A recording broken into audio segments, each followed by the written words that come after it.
Okay, for parallel and perpendicular, it's the same process. The only difference is that you're using the line you're given to determine what your slope is. Instead of me just saying like m is 5, you need to look at the line you're given to decide what the slope is going to be. So parallel lines have the exact same slope. So if I want my line to go through negative 3, 5, but be parallel to this line, that means my slope needs to be 3 because that's the same slope as y equals 3x minus 1. Now I can just use point slope to write my equation. So y minus negative 5 equals m times x minus negative 3. So y plus 5 would equal 3x plus 9, because I distributed that 3. Then I'm going to subtract 5. So y equals 3x plus 4. On the next one, right, this slope is negative 1. I want it to be parallel, so my slope's going to be the same.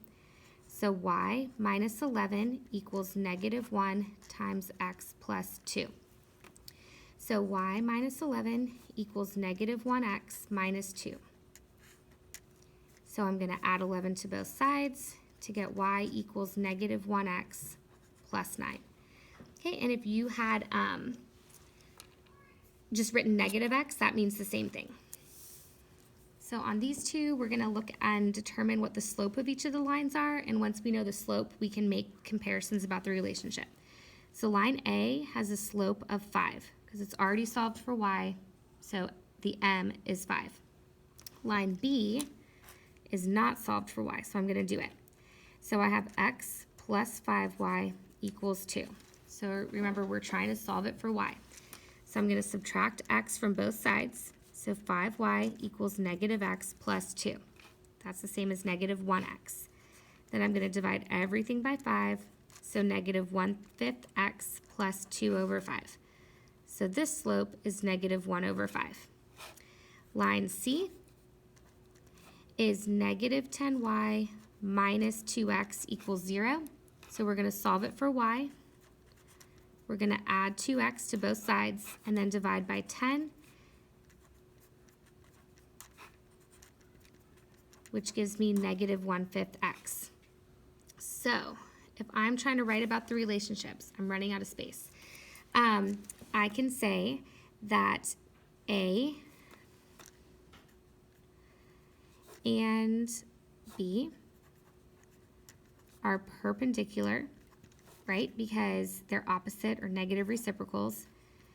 A and C are also perpendicular because they're also negative reciprocals. And then B and C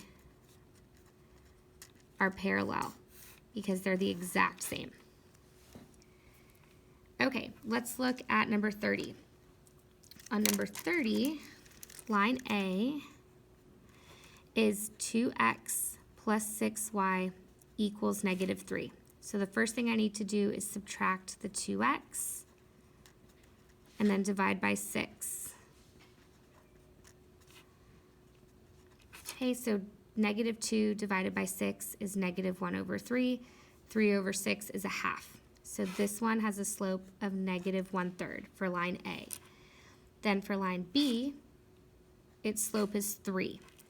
And so for line C, we have to figure that one out. It's negative 1.5y. I'm going to go ahead and subtract. Equals negative 4.5x plus 6. So I'm going to divide everything by negative 1.5 to get y equals 3x and then minus 4. Okay, so what we can say is that A, right, is negative 1/3, B is 3, so A and B are perpendicular. A and C are perpendicular. Oh, no, just kidding. No, A and B, yes, A and C are perpendicular. And then B and C are parallel. Okay, and then last but not least, 31. If I want my line to be perpendicular, that means that the slope has to be a negative reciprocal. So I'm going to say that if this one has a slope of 2 over 1, my slope needs to be negative 1 over 2. So y minus the y I'm given equals negative 1/2 times x minus the x I was given. So y plus 5 equals negative 1/2 x plus 2. Now I'm going to go ahead and subtract 5 from both sides. So y equals negative 1/2 x minus 3. Over here, if I want my slope to be the negative reciprocal, it needs to be negative 1/4. So y plus 3 equals negative 1/4 times x minus, that should be y minus 3, x minus 4.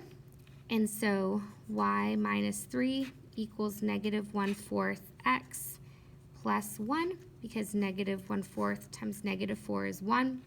And then y would equal negative 1/4 x plus 4.